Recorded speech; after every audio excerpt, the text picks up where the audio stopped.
যুক্তরাজ্য ভিত্তিক 5pillars.com একটি মুসলিম সংবাদ মাধ্যমের পক্ষ থেকে একটি প্রতিবেদন আমাদেরকে দেওয়া হয়েছে। ওই প্রতিবেদনে কিন্তু সকল মুসলিম বিশ্বকে একটি সতর্কবার্তা দেওয়া হয়েছে। যেমন আসছে পবিত্র রমজান, এই রমজানে যারা খাজুর আমদানি করবেন তাদেরকে শুধুমাত্র এই সতর্কবার্তা দেওয়া হয়েছে।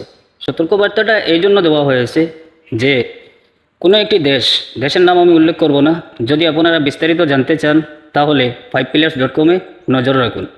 কোনো একটি দেশ এমন একটি লেবেল তৈরি করেছে যে লেবেলের ভিতরে ভিন্ন দেশের নাম, এমনকি যে খেজুরগুলা এগুলার উৎপাদন স্থল সেটাও সঠিকভাবে প্রকাশ হয় নাই। এই জন্য মুসলিম বিশ্বকে প্রতিবেদন জানানো হয়েছে যে যখনই আপনারা খেজুর কিনবেন ব্যবসার জন্য, তখন যেন আপনারা প্রোডাক্ট অফ এবং মেড ইন এই বিষয়টা ভালোভাবে দেখে খেজুরগুলো কিনেন।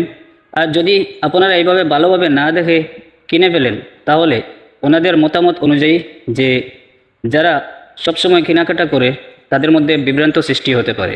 সুতরাং আপনাদেরকে অনুরোধ করব আপনারা ভালোভাবে দেখে বুঝে শুনে জিনিসগুলো কিনবেন।